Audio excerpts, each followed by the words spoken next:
Yeah, but I agree with that It's to an to extent. have the strength to do it. It's that, and it's nature Yeah. versus nurture, period. You can do all of that. Yeah. You can do all of that, but a child will still have a predisposition to an addiction, and you can't control everything. So when the kid goes to try its first drink, and That's there's not a line, true. no, That's not true. that is true. It's nature. That's not nature. Well, my but That has to do with your Terry. environment. No, my parents loved me, and my parents didn't have drugs around me, alcohol around me. They were an amazing couple. Then why at 13 years old was I popping ecstasy? What about Right? Matthew Perry? He even explains in his book that when he was a child, he was actually given like some sort of like prescription so that he would stop crying or something like that. wow. I never read the book. This is just what I Again, was. so that's hearing. because Rest his in peace, parents didn't do a Matthew great Perry. job. So what I'm saying is if you look at some of these countries, if you look at India, if you look at China, with a population over 1 billion people, they're not suffering with the same fucking shit that we are today with refer to me as them and they. And I'm a fucking I'm a penguin or I'm a this. No. Because they have the basic fundamental core of what a family is supposed to be. And then from there, the child is given the opportunity. So if they have a chance to get an education, they have a chance to get an education. From there, each child's an individual. Some children are okay with just being average, but there's always some children that make such an impact on the world today, that exists today. Like, look at your cell phone. This fucking thing in your hand is a computer. It's actually more powerful than a desktop computer. This thing has everything on it. I can talk to somebody in Japan right now. I know what the stock market is like in the UK. I know the weather in Australia. I know everything. I have all of this. Now, for us, most people will just utilize this for fucking Instagram and posting pictures and liking shit. But then there's some kids out there who will fucking take this and say, you know what? I can utilize the technology that's in here to help somebody if the child's going to be going out, so they're going to be looked after, they're going to be safe, if they get kidnapped or if they have diabetes or whatever. So it all has to do with if you give the proper tools to your child and you let them know that the sky is not the limit. You can go above and beyond that, and you nurture them and give them love. Yeah, there's most people today, the articles that I've read of children who went through this fucked up transition of transgender bullshit. So the boy was like 12 years old. He's going through puberty. And because he's kind of feminine, has a high pitched voice, so all the boys pick on him in school, but the girls sympathize with him. And now the counselor in the school talks to him and says, oh, maybe you might be a girl. And the kid's like, oh, yeah. And he goes talk to the parents, and the fucking parents go, yeah, maybe you might be. No, what the fuck are you saying? He's going through puberty. And these people who did the transition, media is not showing it because it's going to obviously blow all kinds of holes in this transgender ideology. But a lot of these people say, if my mother just hugged me and just said, I love you, you're going to get through this. You're going to be fine. I went through the same shit. You're a boy. You're 12 years old. And the dad's like, don't worry about it, man. I went through it. I had a body of like a fucking little girl when I was 10. I'm talking more about like physical issues. Like, for example, no woman on my mom's side has lived past 50 years old. The oldest woman that ever lived was 49. Everyone's died before. Why am I going to risk? And in theory, I've already lived over half my life. So knowing that issue, like there's health issues. For me, it is a nature. Yes, I can do it. My mom did to me, loved me, do all this. Still didn't help that I found out that I was bipolar, ADHD. It still didn't help my cause. Cheyenne, even with all that you just said, right? Do you consider yourself to be a unique individual? That would be the nice way of putting it. So I think you're very intelligent, and I think you're very outspoken. So do I. Now, if your parents thought the way that you did, you wouldn't be fucking here today.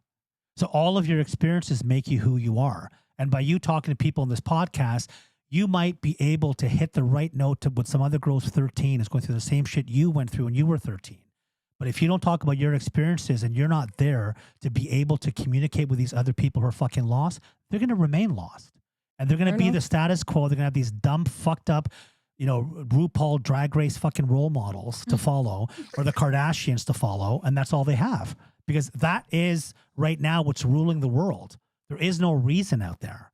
There are not people out there who are able to actually push back. So when you have children, because they're young and they absorb so much, the outcome will be beautiful no matter what. Well, great. Now I'm going to have 5 kids, Kat, and now I'm going to try for babies now. Thanks, Kim. I'm just saying to have like a negative view that if I have a child because of what I lack, I feel your child is not you. Fair enough. And I think that maybe that's one of my biggest It's not your child is not you at all. My biggest fear is, and I think I might be also too. Don't want to watch my kid go through. I don't want to watch my kid have to. I watched my mom die young, and it was sad. I don't want to watch my kid go through that. Yeah. So what? It builds character. Listen, a 10-year cocaine addiction. So that happened to you. That's not gonna happen. My mom died when I was 8 years old. I think I would have been better off because I would have known better. Even if someone has a mother who's a crack whore, doesn't mean the child's going to become a crack whore. She might actually want to help whores who are addicted to crack and make a difference, right? So I just feel that today with what's happening is you've got couples that feel like what you're saying, Melissa, is that the world is so toxic. I would never want to bring a child into this world. No, the world needs that. You need people who are going to make a difference.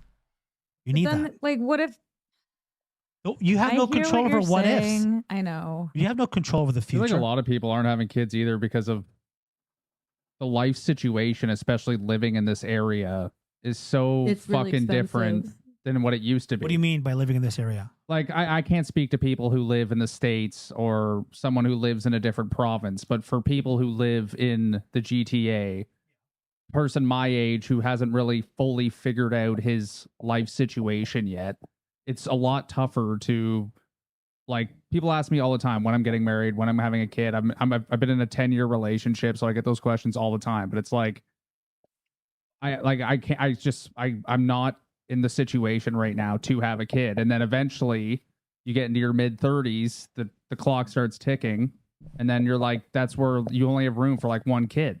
But at the same time, though, when people have this kind of thinking that it's not the right moment, it's not the right time, the greatest risk is not taking a risk at all. I had a There kid, never is a right time. Like a lot of guys that I know, buddies, I'm like, oh, I'm not in the right position to get married. It's like, well, what position do you fucking have to be? I agree. You live on your own. Yeah. You got your own place. If You I make some was money. a child when I was able to, I would not have been in where I am today. Like, I would have literally been in debt. I would have lost that everything, and the doesn't child mean- would have grown up in depression or been taken away by foster care. But that doesn't mean that you were able to have a child. You weren't able to at that time. Just because physically you were doesn't mean you were able to mentally and emotionally. So you did the right thing. Yeah. But that doesn't mean that further on down the line, again, it depends on the person. It's not just you having the child.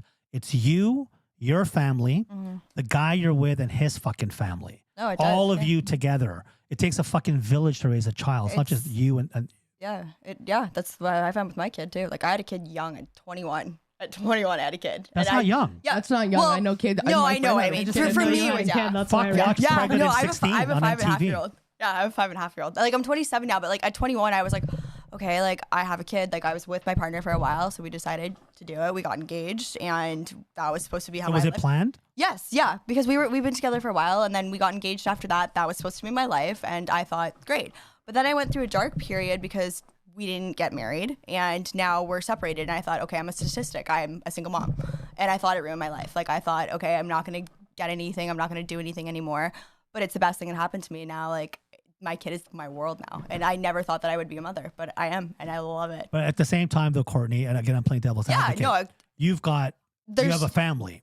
Not anymore. Well, yeah, like No, my family. Your family was is supportive. Yeah, had I not You- had that, I wouldn't have had a kid. Well, like, that's and right. and I went through a grieving period too. Like, I felt like I missed out on so much by having a kid, and I felt selfish for that because I'm like, well, all my friends were out doing this, and I was stuck home raising a kid. But now I look at that as like, no, it brought me to where I am today. You're not missing anything, trust me. No, I know, I know that. you Yeah, didn't now I miss know. anything. Well, now I'm like taking part in things I never thought I would take part. So in. let me ask you, Courtney, and, Yeah. and this is a little bit more of a personal question, but do you feel guilt that the fact that your child has a broken family? I do, and it's something that's Do you really overcompensate? Do you feel or? No, but it's something that's really bothered me because I was lucky enough to grow up with parents that were together.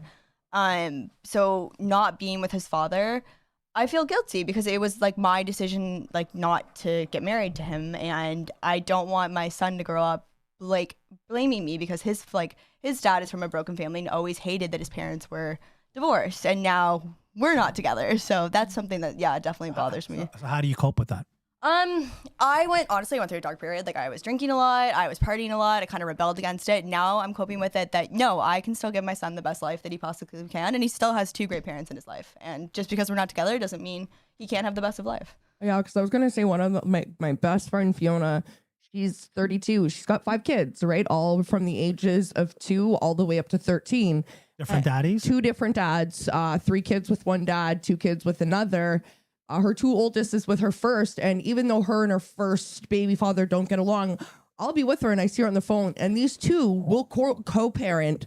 Like, they will put everything aside no matter what. And even the new baby father, right? He just, there's no issue. And it's like you said, it takes a village. It takes her 2 babies' fathers, right? She unfortunately lost both her parents, right? But it takes, 3 sets of grandparents. That's what I have too. Yeah, right? We have 3 sets of grandparents. 3 sets of grandparents. And like, even then having 5 kids and she works and he works full time. It's like it's a lot.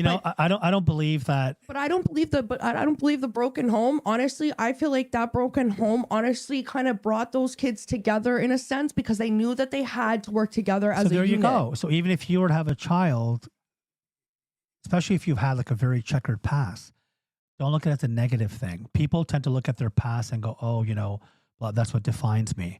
No, it refines you. Like if you had a tough childhood, you went through a lot of shit and you made it through. Like you're not a fucking drug addict. You didn't murder anybody. You got nobody in your freezer, right? Like that you know of. Right? And you can hold down a job. You're able to pay your bills. You're mature enough to have a fucking, you have a decent credit score. Living in a developed country. But we all have like some sort of like issue out of it. Everyone does. No one is free of issues. People think that, oh, woe is me. No, fuck that. Like there's a saying like, oh, I used to complain that I have no fucking shoes. Then I met somebody who has no fucking feet. Like you may think you have it bad. No fucking way. It's a white wine. If you're living in Canada and you're white, I don't give a fuck. I'm sorry.